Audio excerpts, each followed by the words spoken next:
Pada suatu hari Rasulullah SAW ditemui oleh malaikat Jibril.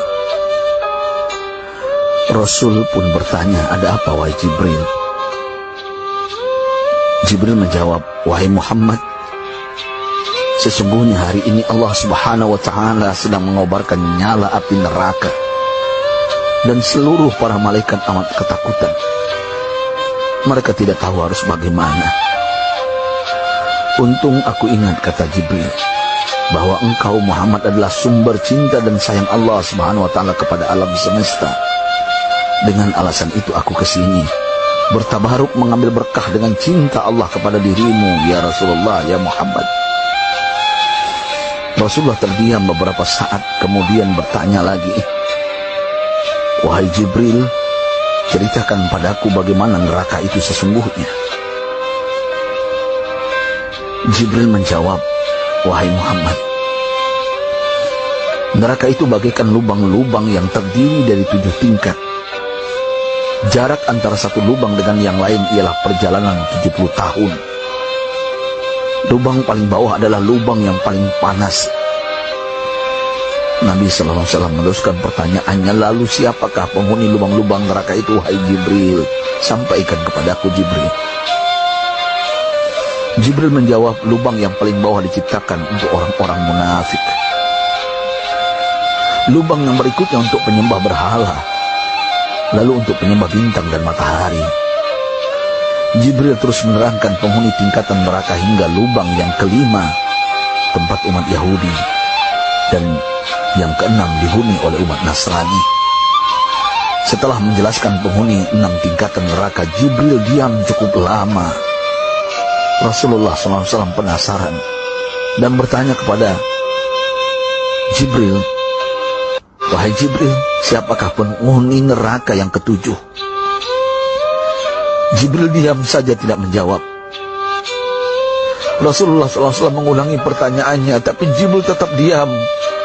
Rasulullah tambah penasaran dan mendesak Jibril agar dijawab pertanyaannya. Akhirnya Jibril pun berkata, "Umatmu, wahai Muhammad, mereka itu para pelaku dosa besar di kalangan umatmu, yang dimana sampai mereka mati belum sempat bertaubat."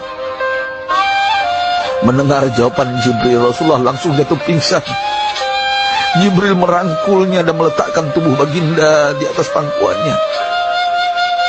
Tak berapa lama Rasulullah SAW sadar dan langsung menangis bersimbah air mata dengan terisak-isak. Rasulullah mempertegas pertanyaannya, "Wahai Jibril, apakah benar ada di antara umatku yang masuk neraka?"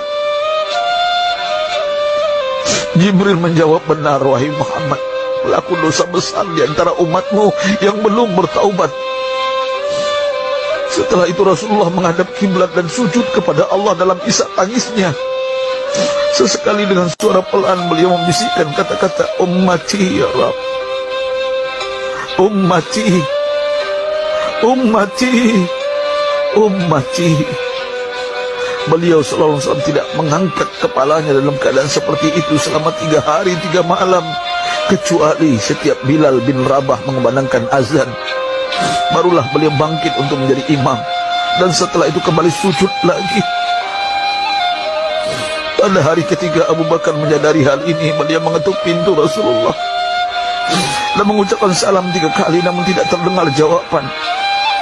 Abu Bakar sedih dan berseru di hadapan pintu Nabi besar Muhammad SAW, "Apakah ada jalan untuk masuk ke rumahmu ya Rasulullah?" Tetap tidak ada jawaban. Di jalan Abu Bakar bertemu sahabat Umar. "Mengapa engkau menangis, wahai Abu Bakar?" kata Umar. Abu Bakar menceritakan keadaan Rasulullah SAW. Maka Umar pun melangkah menuju rumah Rasulullah dan terjadilah hal yang sama. Umar pun pulang dan menangis.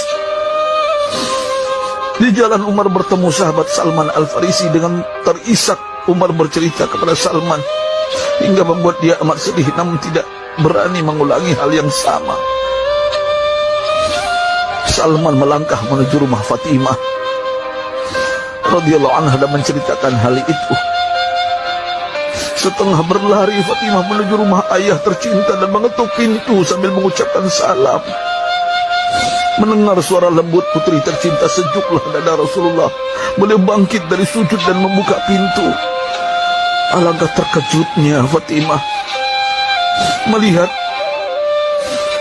Rasulullah, ayah tercinta, amat kurus dan pucat. Fatimah memeluknya lalu menangis. Wahai ayah, apa yang terjadi? Mengapa engkau amat sedih seperti ini?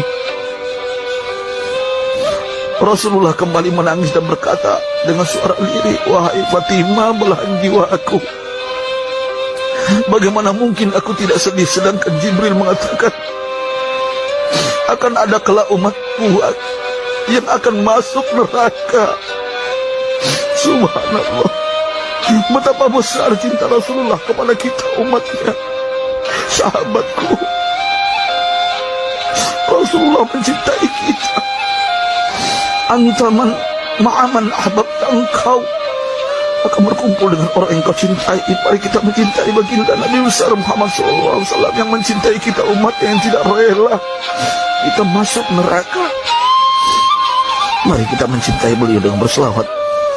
Sahabatku, sampaikan, Rasul mengajarkan kepada kita, man dalla ala khairin falau mislu ajri fa'ili.